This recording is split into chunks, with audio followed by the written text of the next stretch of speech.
Read all about it. Global press baron Rupert Murdoch is the focus of media interest himself and the target of public anger. Saying sorry over the scandal, the 80-year-old looked far removed from the profit and power-hungry business tycoon he's reputed to be.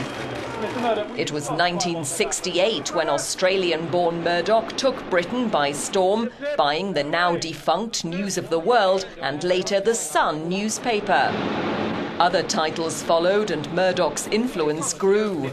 His support helped open the doors of Downing Street to Margaret Thatcher on the right and Tony Blair on the left. But last year, with New Labour in decline, he switched allegiance back to the Conservatives. What the Murdoch press tend to do is they realise that who's going to win the next election, was liable to win the next election, and they back them. And then they made that very public display at the Labour Party conference when the Sun newspaper dropped Gordon Brown and said they were going to back David Cameron in a kind of sort of arrogant display of power. The boss of News Corporation was the first newspaper proprietor to be granted an audience with the new Prime Minister in 2010. Cameron also had meetings with Murdoch's son James and Rebecca Brooks, who quit as head of Murdoch's UK newspaper arm amid the scandal. But hiring Andy Coulson, the ex-editor of the paper at the centre of the phone hacking claims, as his media chief is most embarrassing for the Prime Minister. The whole country has been shocked.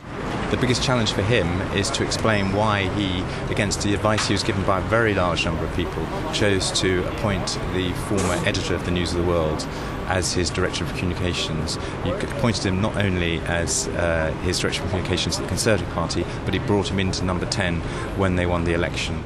Coulson quit in January over the allegations. He and Rebecca Brooks are among those to have been arrested during the investigation.